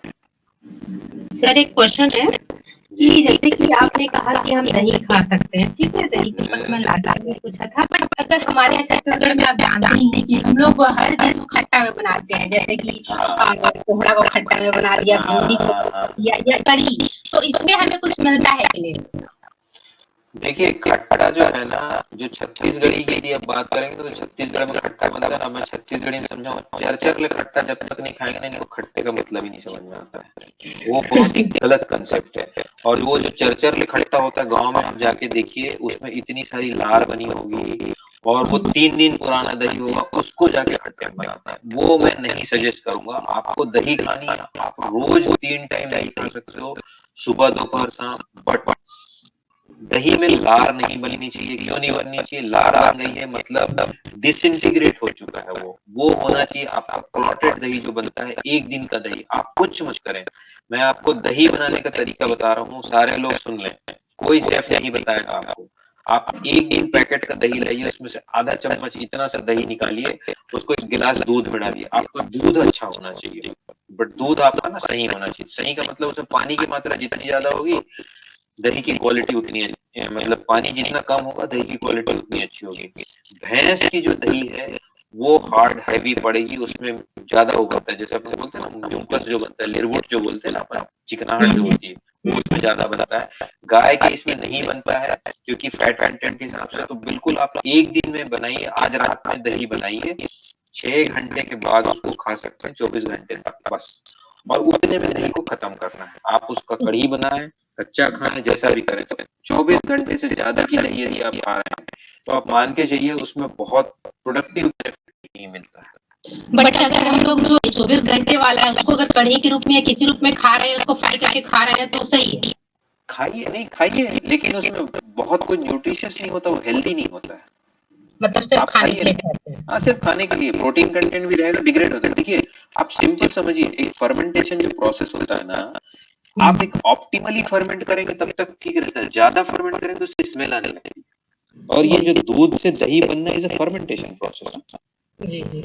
हाँ, तो आप देखिए जो ताजा दही रहता है ना, कुछ मत करें उसको, करेंगे तो नीचे थोड़ा सा पानी जम जाएगा और क्लॉट पूरा है ना, एक सब पैकेट का पैकेट अपन उठा लेते हैं, उसको खाइए, उसमें कुछ नहीं करना पड़ता। ऊपर से आधा चम्मच शक्कर डाल लीजिए और आप बिल्कुल उसको जैसे अपना पेयूस जो होता है ना वैसा लगता है वो। और वही आप दूसरे दिन तीसरे दिन खाइए, आपको समझ में आ जाता है यार खट्टी ज्यादा हो गई है, अब इसमें शक्कर भी ज्यादा डालना पड़ेगा, या इसको जबरदस्ती पकाएंगे हम, या उसमें नमक ज्यादा डालेंगे, तो मतलब आपको खट्टे को कंपनसेट करना पड़ता है उसमें। Okay sir. हाँ, डॉक्टर नमस्कार। मैं नमस्कार। अमित देवानंद हूँ। मेरे 2 क्वेश्चन है सर। एक तो ये, मेरे को खाना खाने के बाद रात के टाइम में दूध पीने की आदत है, लगभग मैं आधे पौन घंटे बाद दूध पीता हूँ, सही है? तो गैस फॉर्मेशन में कोई तकलीफ? आपकी आवाज दब रही है। दूसरी तरफ क्वेश्चन, जो फल खाते हैं कभी कभी हम खाने के बाद खा लेते हैं, कभी खाने के पहले खाते हैं, तो हेलो। ठीक, मैं शायद मैं आपका क्वेश्चन सुन पाया हूँ, मैं रिपीट करता हूँ। दूसरा क्वेश्चन ये था सर मेरा कि हम जो फल खाते हैं वो खाना खाने के पहले खाना चाहिए या बाद में खाना चाहिए? ठीक है, पहला क्वेश्चन आपका है खाना खाने के बाद दूध पीना चाहिए कि नहीं पीना चाहिए, है ना। दूसरा क्वेश्चन है फल को कब खाना चाहिए। ये मैं इसमें कवर कर चुका हूँ, बट आपके लिए मैं वापस कवर कर दूं। देखिए खाना खाने के बाद फल खाना या दूध पीना दोनों सेफ है, पहले भी सेफ है। क्वांटिटी ऑफ योर मेजर मील, आपका जो बेसिक खाना है उसकी क्वांटिटी बहुत इंपॉर्टेंट है। आप ठूस के खा लोगे और उसके बाद 1 चम्मच दूध भी पियोगे और गैस होगा, वो वैसे ही गैस होने वाला है, तो वो गैस बदनाम करती है दूध को। सेम मैनर फ्रूट्स को, कुछ लोग बोलते हैं फ्रूट्स खाने से खाना खाने के बाद मोटे हो जाते हैं। आप मोटे तब हो जाते हैं जब आपकी टोटल कैलोरी बढ़ जाती है। गैस तभी होती है जब आपका जो पेट में पड़ा हुआ फूड है या तो कम है जिसके कारण से गैस एसिड न्यूट्रलाइज नहीं हुई है, या तो आपका क्वांटिटी ज्यादा हो गई है कि वो एसिड फूड को न्यूट्रलाइज नहीं कर पाया। दोनों कंडीशन में यदि आपका ऑप्टिमम फूड नहीं है क्वांटिटी में तो, और दूसरा क्वालिटी वाइज, यदि फूड आपकी बहुत हैवी है, स्पाइसी है, या फिर बोलना चाहिए ना आपके शरीर के हिसाब से नहीं है, तब आपको गैस प्रोड्यूस करेगी। तो खाना खाने के बाद आप बिल्कुल दूध पी सकते हैं, खाने की क्वांटिटी को रिड्यूस कर लें, खाना खाने के 1 घंटे के बाद पीजिए, खाना आधा पेट खाइए और उसके बाद 1 गिलास दूध पी के सोइए। बहुत अच्छी चीज है, बहुत अच्छी आदत है। गर्म दूध पीने के फायदे बता दूं, रात की नींद में मैं आपका प्रोटीन कवरेज रहता है, फ्लूइड कवरेज रहता है, रात में नींद अच्छी आती है और बॉडी रिलैक्स होती है। तो बिल्कुल फ्रूट्स खाने का ऐसा है, फ्रूट्स आप देख के खाइए, बहुत ज्यादा मत खाइए। क्यों? क्योंकि फ्रूट्स जो रात में आप खाना खाने के बाद खाते हैं ना, वो होता है हाई फाइबर कंटेंट वाला। तो हाई फाइबर कंटेंट वाला कोई भी खाना रात के खाने में यदि आप खाते हैं तो वो डाइजेस्ट नहीं होता, आपके पेट में पड़ा रहता है। तो मैं देर रात फ्रूट्स खाना मैं आपको बहुत सजेस्ट नहीं करूंगा। आप उसको पहले खा लीजिए 6-7 बजे, या फिर यदि आप रात के खाने को 6 बजे 7 बजे खा लें और उसके बाद रात में हल्का 7 साढ़े 7 8 बजे तक फ्रूट्स खा के फिर 10 बजे के बाद सोइए, that is better idea. But एकदम 9:30 बजे खाना खाया, उसके बाद 10 बजे फ्रूट्स खा और तुरंत सो गए, इसमें आपको गैस पक्का तय होगी।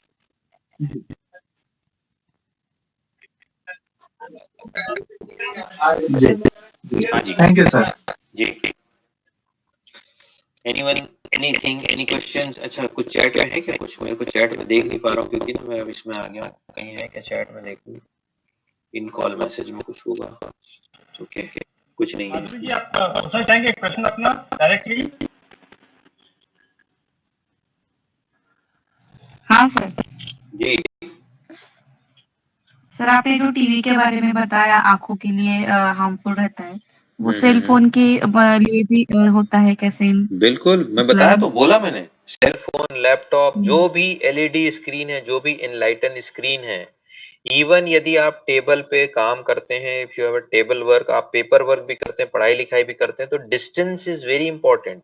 Distance, proper lightning, proper light exposure, proper angle of light is very important. तो टीवी के लिए भी इंपॉर्टेंट है, मोबाइल के लिए तो और ज्यादा इंपॉर्टेंट इसलिए पता है क्योंकि मोबाइल को तो आप ना ऐसा घुस जाते हो, ऐसा ऐसा, जैसे पता नहीं थोड़ी देर में मोबाइल के अंदर ही चले जाओगे।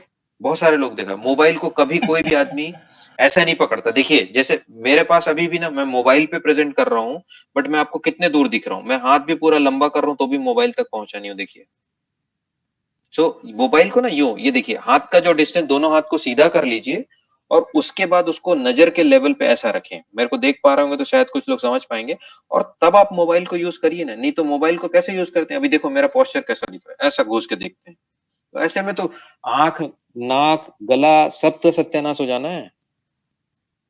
और आंख के लिए वर्किंग डिस्टेंस मिनिमम जो है ना, 1 से 1.5 फीट की है। टेबल पे भी, टेबल पे भी वर्किंग डिस्टेंस आपकी 1 से 1.5 फीट की है। तो जो लैपटॉप है ना, वो इसीलिए बनाया गया। लैपटॉप कितने इंच का होता है? नॉर्मली 13 इंच 14 इंच का होता है। उसको साफ बोला जाता है कि जो आपका कीबोर्ड है ना, देखिए ये लैपटॉप सामने रखा है मेरे, और उसका कीबोर्ड जो है, जब आप हाथ को पूरा सीधा करते हैं ना, उतने लेवल पे होना चाहिए। मतलब लगभग लगभग 2 फीट के डिस्टेंस पे लैपटॉप पे आप काम करते हैं, ना कि लैप मतलब लैपटॉप मतलब गोदी में रख के कभी नहीं बोला जाता उसको।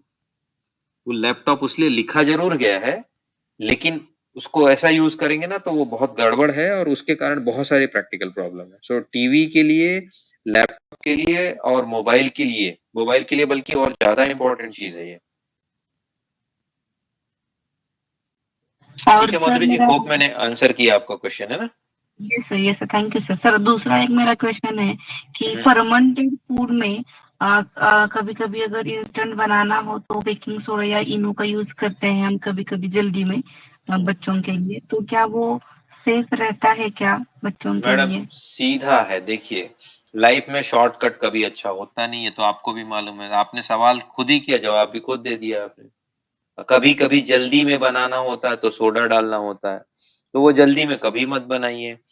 मैं नहीं सोचता कि यदि आप, जैसे हम लोग ना ऑफिस में काम करते हैं या टेबल वर्क वाले हैं, सारे लोग की प्लानिंग होती, कल क्या करना है, परसों क्या करना है, तो व्हाई नॉट एक किचन को भी ऐसे प्लान क्यों नहीं किया जा सकता? मालूम है बच्चे 10 चीज मांगेंगे, वो वैसा करके रखो ना। बच्चों को बोलने के पहले, आपके घर के बच्चे हैं, मेरे घर के बच्चे, सबको मालूम है इसको ये पसंद है, इसको ये पसंद है, तो उसको उसके बोलते तक वेट करने की जरूरत ही नहीं कि मेरे को आज नूडल्स चाहिए, आज मेरे को ढोकला चाहिए, कि आज मेरे को इडली चाहिए। अरे अल्टरनेट कर दो ना, एक शेड्यूल बना लो ना आप अपने किचन में। मुझे आज जितनी फीमेल है मुझे नहीं मालूम यहाँ पे, मुझे एक ही चीज बताइए, कितनी फीमेल है जो घर में अपने फूड का टाइम टेबल बना कर रखे हैं, बताओ। कोई नहीं होगा। सर टाइम टेबल नहीं बनाते बट रात को सोच के तो रखते हैं सर कि सुबह क्या नहीं नहीं बनाना है। नहीं, ये रात को जो सोचते हैं ना, वो रोज सोचते हो रात को। मैं कहूंगा कि अगले 7 दिन का शेड्यूल आपके पास रेडी होना चाहिए। भाई आज पराठा बनाएंगे, कल पाव भाजी बनाएंगे, परसों ढोकला बनाएंगे, इडली बनाएंगे। जब आपको मालूम है तीसरे दिन ढोकला बनना है ना, तो जो फर्मेंटेशन का टाइम है ना आपके पास भी है। आपके दिमाग में फर्मेंट तेजी से हो रहा है ना, ओरिजिनली थोड़ी फर्मेंट तेजी से होगा। सोडा डाल के आपने हवा भर दी उसके अंदर, अब वो हवा सीधा सीधा पेट में डाल दिया। मैंने सीधा समझ लो, आप जो ढोकला बनाया हो ना इंस्टेंट, वो 1 चम्मच आधा चम्मच सोडा बच्चे के पेट में सीधा डाल दिए हो आप। अब बताओ, so it seems logical. Sir बहुत नहीं, चुटकी भर डालते हैं सर हम लोग, बहुत चुटकी भर। अरे तो वही उतना चुटकी भर आप एक बार मुंह में तो डाल के देखिए, मजा आ जाएगा आपको। मेरी बात तो मानिए, है ना। ये सोडा वगैरह तो बिल्कुल भी डालना नहीं चाहिए। आखिरकार तो खाने के थ्रू आप पेट में ही डाल रहे हैं ना उसको। तो भाई जितने लोग हैं यहाँ पे, आप लोग जो जैसे कुछ पकोड़े भजिया बनाते बोलते हैं ना, फूलने के लिए उसमें सोडा डाल दो। अरे भाई मैं बोलता हूँ 5 मिनट हाथ से फेंट लो ना, तभी से हवा ही तो भरनी है, हवा हाथ से भर लो ना। सोडा क्या होता है ना, इट्स केमिकल इफरवेसेंस होता है उसमें तेजी से, और उसको आप जितना गर्म करेंगे उतना तेजी से छोड़ता है। तो जो तेल का टेम्परेचर होता है ना, साइंस में आप जाके देखिए, तेल का टेम्परेचर होता है 500 डिग्री पार होता है, वो 100 डिग्री पे नहीं होता उसका। उसकी गुप्त ऊष्मा बहुत होती है, जिसके कारण से वो बहुत तेजी से जलता है। और वो जितना तेजी से गर्म करता है, उतनी तेजी से सोडा जो होता है आपका, जो सोडा बाइकार्बोनेट होता है ना, वो कार्बन डाइऑक्साइड छोड़ता है, और इसके कारण परेशानी होती है। तो मैं तो बिल्कुल कहूंगा, सोडा जैसी चीज घर में हो जरूर, हो कब उपयोग हो आप, इट्स एन इमरजेंसी। और मुझे नहीं लगता सोडा जैसी चीज का घर में कोई उपयोग, मैं तो कभी नहीं देख रहा हूँ, मेरे घर में तो कोई जरूरत नहीं पड़ती भाई। मना कर देते। Soda and baking powder are these are same or what? Yes exactly. और यार इवन बट बेकिंग, बहुत लोग तो बहुत ज्यादा केक बनाते हैं आजकल, तो उन लोग तो बहुत सारा रखते हैं। तो उनको कॉमन सेंस नहीं है ना, नॉलेज ही नहीं है ना। उनको तो केक खाने से मतलब, उनको थोड़ी मतलब पेट में गैस हो रही है। इसीलिए तो बोला जाता है बेक्ड आइटम का उपयोग करना रेगुलर लाइफ में प्रोहिबिटेड है। आप वेस्टर्न कंट्रीज में जाइए, वहां पे लोग खाली ब्रेड में जिंदा रहते हैं, ब्रेड खाते हैं, केक खाते हैं। अपने इंडियन कल्चर में वो क्यों नहीं है? क्योंकि आप कुछ मत करिए, अपनी रोटी जो होती है ना, उसको कल से फर्मेंट करके बनाना शुरू करिए। आप एक दिन पहले उसमें दही डाल दीजिए और उसके बाद बनाना शुरू कर दीजिए, देखिए आप कैसे होता है। That is a different, that is a pitta roti, है ना। तो वो अलग अलग चीज है। तो ये जो फर्मेंटेशन का जो प्रोसेस है ना, फर्मेंटेशन का प्रोसेस कुछ कुछ फूड में बहुत अच्छा है, but for every food it is not good. So bread वगैरह, केक वगैरह बहुत लिमिटेड मात्रा में, जितना कम उपयोग करें शरीर के लिए उतना अच्छा है, otherwise they are not good. चलिए, और कोई डॉक्टर साहब नमस्ते। सर आपने बोले थे, हेलो। हाँ दिलीप जी पूछिए। चलिए, जो हीमोग्लोबिन 12 होना चाहिए, तो हीमोग्लोबिन का ये 12 और 11 कंटेंट करने के लिए क्या क्या खाना चाहिए? खाने का क्या क्या खाने से नॉर्मल हेल्दी फूड है जिसमें आपको आयरन होते हैं। देखिए इसमें सारी चीजें इंपॉर्टेंट है। जो आयरन जो होता है ना, ये सबसे पहले बहुत सारे फैक्टर्स में इंपॉर्टेंट है। आयरन का एब्जॉर्प्शन कैसे होता है मैं आपको साफ बताऊं।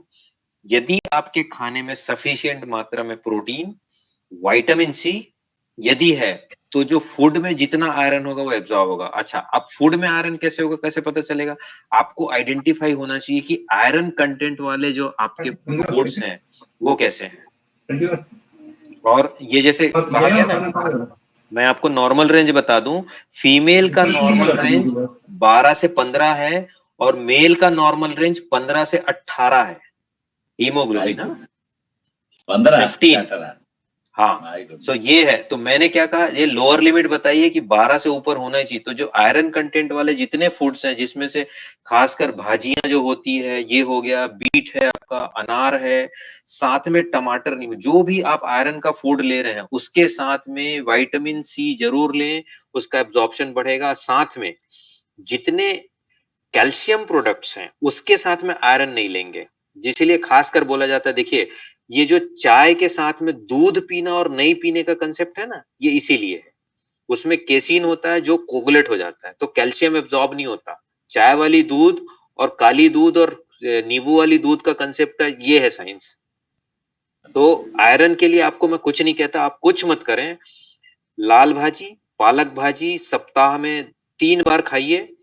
रोज अपने सैलेड में आधा बीट, चुकंदर होता है ना, उसको आधा काट के बॉयल कर लीजिए, खाने लायक, चबाने लायक हो जाएगा। उसमें चाट मसाला और नींबू डाल के आधा कटोरी रोज खाइए।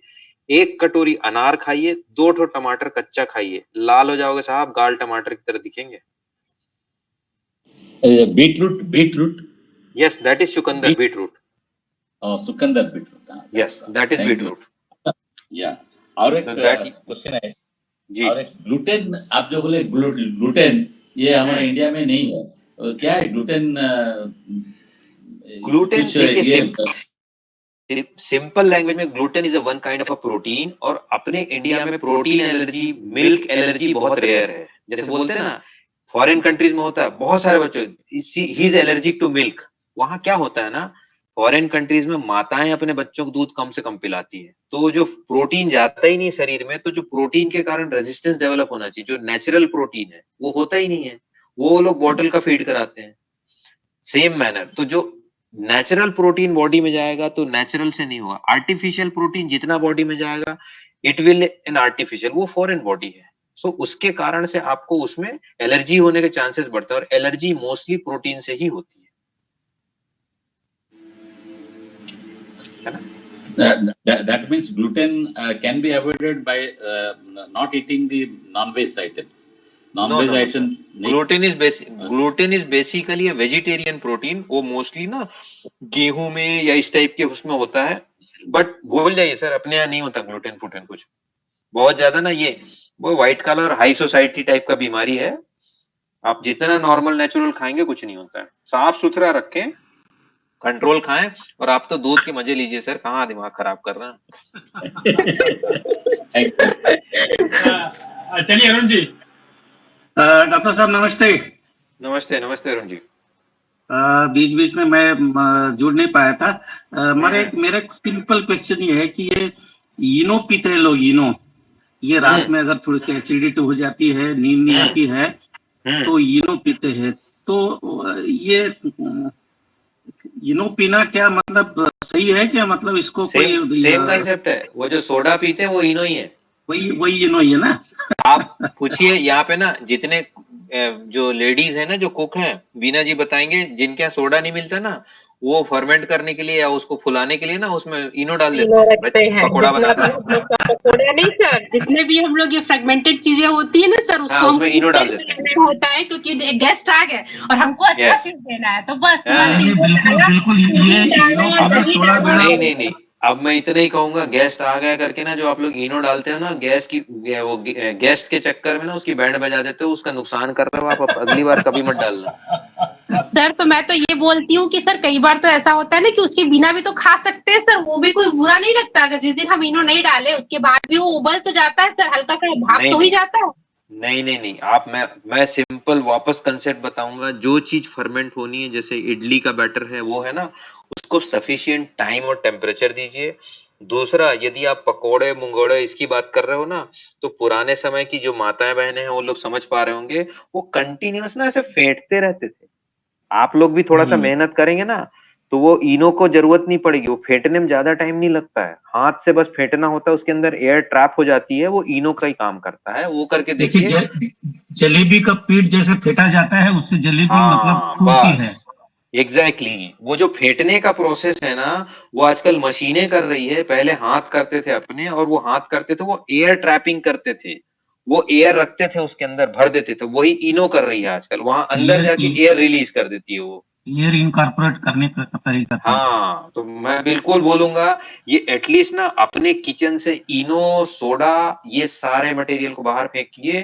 अल्टीमेटली आप ये अभी मेरे जो कनेक्ट हो रहा था ना, तो आप गैस के लिए बहुत सारी चीजें बोल रही थी।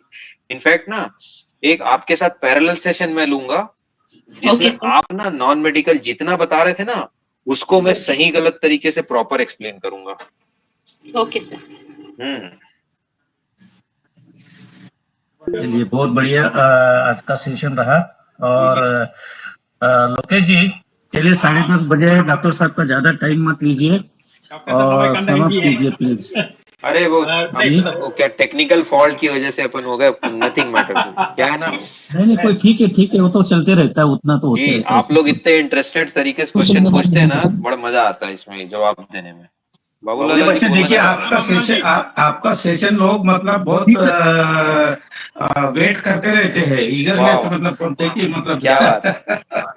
थैंक यू सर जैसे मिल्क हम लोग लेते हैं तो उसमें शुगर के साथ लेना चाहिए, गुड़ के साथ लेना चाहिए या प्लेन पीना चाहिए? इसी को हम थोड़ा जानना चाह रहे थे, काहे कि हम बिना शुगर मिल्क का में मिल्क को पी ही नहीं सकते।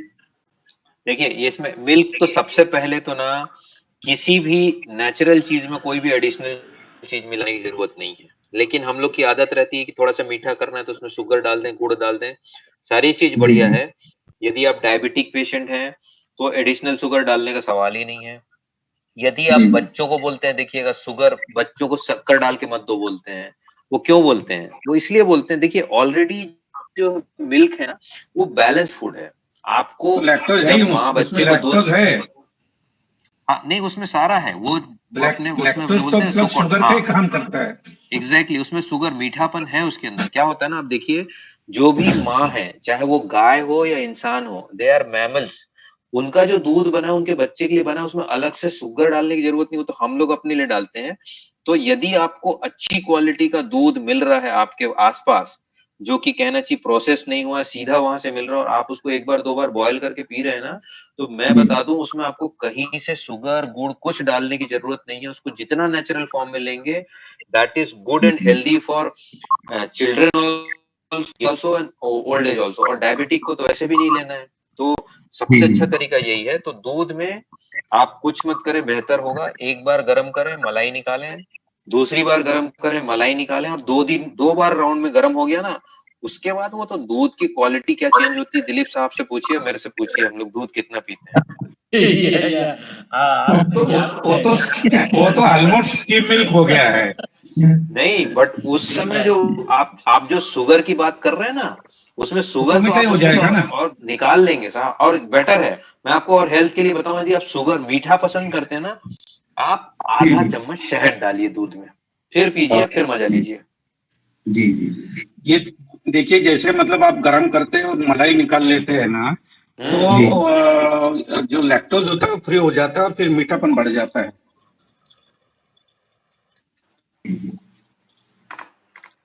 क्योंकि ये जितने भी Yes. लैक्टोज और प्रोटीन होती है वो फैट के साथ में उसको बाउंड होता है फैट, और ये सब जब आप फैट निकालोगे, मलाई निकाल दोगे तो शक्कर का प्रमाण ज्यादा रहेगा और फिर मीठापन ज्यादा लगेगा उसमें। जैसे आपने बोला Exactly. कि और 2 बार दूसरा क्या होता है ना, जैसे आप बॉईल कर देते हैं ना तो थोड़ा सा उसमें पानी का कंटेंट कम हो जाता है, तो मिठास ऑटोमेटिक बढ़ जाती है, सो वो थोड़ा सा वॉल्यूम भी कम हो जाता है। गट्टी जी बोल रहे हैं प्लीज चेक टाइम। ऐसा ही होता है साहब, जब महफिल जमती है ना तो रुकती नहीं है। चलिए देखिए मतलब आज जितने बड़े चैलेंज होने के बावजूद भी मतलब सुनील जी ने अपना ही प्रोग्राम को ट्विस्ट करके दिखाया हमें, है ना।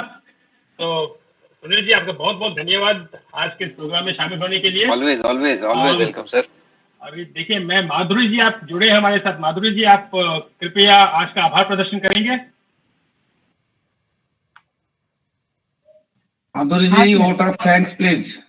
हाँ सर, आज के सेशन में सुनील जी ने जो हमें जानकारी दी आहार के बारे में, और जो हमारे मिथ्स थे डे टू डे लाइफ में, वो बहुत ही बढ़िया तरीके से क्लियर किए हैं, और इसका बहुत ही अच्छा फायदा हम लेंगे और हमारे बेटरमेंट ऑफ हेल्थ के लिए उसका यूज करेंगे। तो मैं सुनील जी का बहुत बहुत आभार कहती हूँ।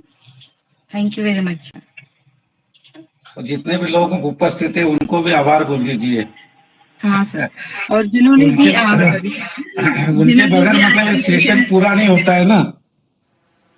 यस सर, जिन्होंने भी आज का सेशन का अटेंड किया और सुनील जी का लेक्चर अटेंड किया, उन सबका भी मैं यहाँ पे आभार प्रदर्शित करती हूँ। Thank you. और लोकेश जी का खास आभार सुनील जी के साथ साथ में। अच्छा, वो लोकेश जी वो वीडियो का कुछ देख लीजिए। अभी मतलब मैं ऑन द वे था तो माधुरी जी कुछ पूछ रही थी, मतलब योगा सेशन हो गया, वो उसका वीडियो नहीं दिख रहा था। हाँ सर, जो सेशन हम रिकॉर्ड कर रहे हैं और आप जो शेयर कर रहे हैं वो प्रॉब्लम है, उसके बारे में हम लोग सोच रहे हैं कि कैसे क्या हो रहा है। लोकेश जी उसको सॉर्ट आउट कर लेंगे। ओके, चलिए ठीक है। Doctor Sunil, thank you very much. Good night and शुभरात्रि। शुभरात्रि, गुड नाइट एवरीबॉडी। फिर मिलेंगे। बिल्कुल, आप मिलते रहेंगे साहब। आप जब तक मतलब रहेंगे तो मतलब मजा आते रहता है सेशन में। You are always welcome. All meat has gone. I think all meat has gone. चलिए ओके, बहुत बढ़िया। Thank you very much. Good night, शुभरात्रि। Good night. Good night sir. शुभरात्रि।